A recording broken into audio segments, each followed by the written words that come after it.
Bismillahirrahmanirrahim. Assalamualaikum warahmatullahi wabarakatuh. Alhamdulillahi rabbil alamin, wa bi ni'matihi tutimmus shalihat. Ashhadu an la ilaha illallah wahdahu la syarika lah, syahadatan tunji min adabin alim. Wa ashhadu anna sayyidana nabiyyana Muhammadin sallallahu alaihi wasallam la nabiyya ba'dah. Allahumma salli wa sallim wa barik ala sayyidina wa habibina wa syafi'ina wa maulana Muhammad wa ala alihi wa ashabihi wa man tabi'ahum bi ihsanin ila yaumiddin. Amma ba'du, rabbi shrah li sadri wa yassir li amri wahlul 'uqdatam min lisani yafqahu qawli.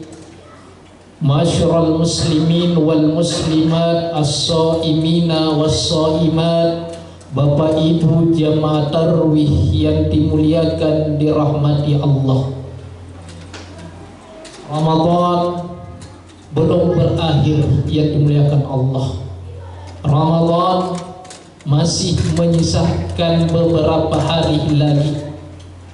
Karena Nabi sallallahu alaihi wasallam adalah baginda Nabiullah Muhammad sallallahu alaihi wasallam. Kalau dia sudah berada di 10 terakhir daripada bulan suci Ramadan, idza dakhala al-ashru, apabila masuk 10 terakhir daripada bulan suci Ramadan, maka sya'da mi'zarahu, beliau mengencangkan ikat pinggangnya, mengencangkan alat solatnya, wa ahya lailahu, dan menghidupkan malam-malamnya, wa aiqaza ahlahu, dan membangunkan keluarga-keluarganya.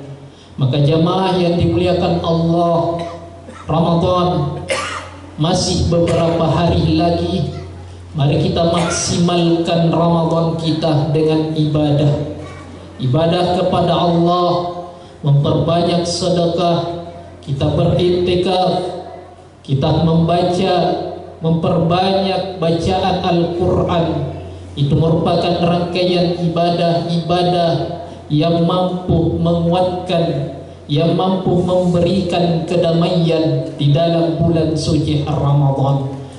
Masyarul muslimin wal muslimat, as-shaimina was-shaimat, Bapak Ibu jamaah tarwih yang dimuliakan Allah, ada ibadah yang mampu meringankan, ada ibadah yang mampu menguatkan seorang manusia di yaumil qiyamah.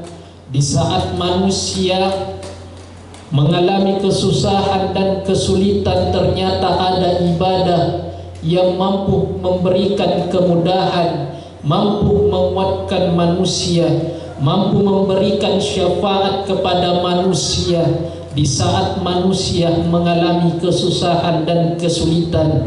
Matahari sejengkal di hadapan manusia. Maka ibadah itu ada dua, Bapak Ibu. Yang pertama adalah ibadah puasa, yang kedua adalah bacaan ayat kitab suci Al-Quran kita.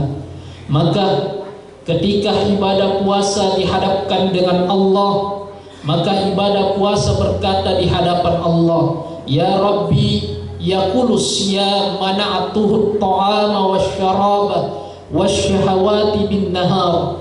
Wahai Tuhanku, ibadah puasa akan berkata di hadapan Allah, wahai Tuhanku, saya telah melarang manusia untuk makan dan minum serta menahan syahwatnya di siang hari demi melaksanakan ibadah puasa selama hidup di dunia di dalam bulan suci Ramadan. Maka puasa meminta kepada Allah, ya Rabbi ishfi' lahu Wahai Tuhanku, berikan syafaat, berikan pertolongan kepada orang-orang yang berpuasa, menahan perkara hawa nafsu makan dan minum di siang harinya. Kemudian Al-Quran akan bersaksi di hadapan Allah, di mana Al-Quran akan berkata kepada Allah, yaqulul Quran mana'atuhu, saya telah melarang manusia untuk an-naumah, saya melarang manusia untuk istirahat di malam harinya. Mereka merelakan tidurnya hanya untuk membaca kitab suci Al-Quran. Maka Al-Quran memohon kepada Allah, ya Rabbi ishfi' lahu, berikan syafaat kepada orang-orang yang membaca Al-Quran di malam harinya demi menghidupkan malam-malamnya di malam Ramadan. Maka apa kata Allah? Fayashfa'ani, maka puasa dan Al-Quran akan diberikan syafaat di yaumil qiyamah. Maka jamaah yang dimuliakan oleh Allah, jangan meremehkan ibadah puasa, jangan menganggap enteng ibadah puasa kita, karena ibadah puasa merupakan ibadah langit, di mana seluruh penghuni-penghuni langit akan mendoakan orang-orang yang berpuasa, dan Allah langsung ijabah, dengarkan doa-doa yang berpuasa di hadapan Allah Subhanahu wa ta'ala. Maka kata Nabi, ada 3 golongan manusia yang diijabah doanya di hadapan Allah. Tidak ada hijab, tidak ada penghalang, Allah langsung ijabah doa-doanya. Salah satunya Bapak Ibu yang dimuliakan Allah, da'watus shaim, doanya orang-orang yang berpuasa di hadapan Allah makbul. Tidak ada hijab, tidak ada penghalang, Allah langsung jawab doa-doanya. Maka semakin mendekati waktu berbuka, maka semakin banyak doa-doa kita kepada Allah. Semakin dekat mendekati waktu membatalkan ibadah puasa kita, maka semakin dahsyat doa-doa kita kepada Allah. Maka orang yang berpuasa, maka perbanyak doa di hadapan Allah Subhanahu wa ta'ala. Nabiullah menjelaskan, as-sawmu li, ibadah puasa adalah ibadah milikku kata Allah, wa ana ajzi bihi, saya yang menilai, saya yang langsung membalas ibadah puasa itu. Maka mari jadikan ibadah puasa kita berkualitas di hadapan Allah. Imam Al-Ghazali rahimahullahu ta'ala membagi 2 model manusia yang berpuasa di hadapan Allah. Yang pertama adalah puasa umum, puasa yang hanya dikerjakan oleh orang yang umum, hanya menahan makan dan minum serta syahwatnya di siang harinya.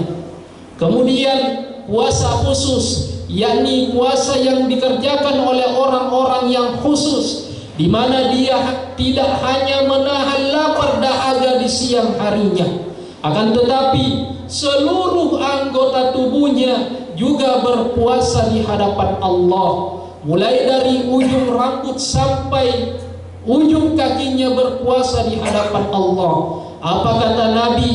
Man lam yada' qawla zuri wal amalu bihi falaysa lillahi hajah. Siapa yang masih berpuasa hanya menahan lapar dahaga di siang harinya, namun sementara dia berpuasa, perkataan dustanya, perkataan bohongnya di hadapan Allah masih dia lakukan, sementara dia berpuasa di hadapan Allah, maka apa kata Allah?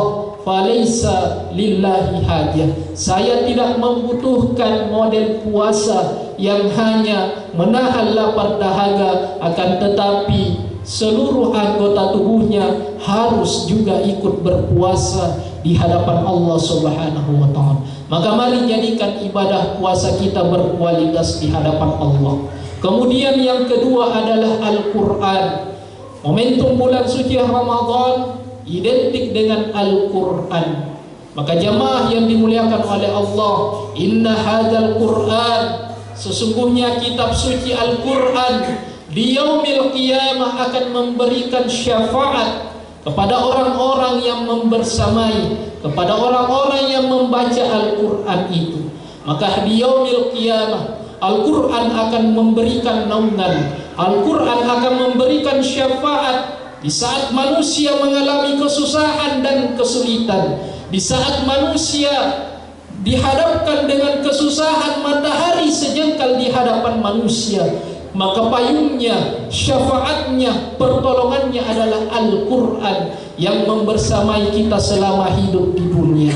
Maka jamaah yang dimuliakan Allah, salah satu warisan terbaik yang kita perlu wariskan kepada keturunan, kepada anak-anak kita. Kita tidak perlu menjadikan anak kita menjadi hebat di dunia, akan tetapi dia tidak hebat di akhirat. Yakni kita perlu jadikan keturunan anak-anak kita menjadi ahlul Quran. Kita wariskan Al-Quran kepada anak-anak kita, karena inilah investasi terbaik, inilah warisan terbaik yang kita perlu wariskan kepada keturunan-keturunan kita.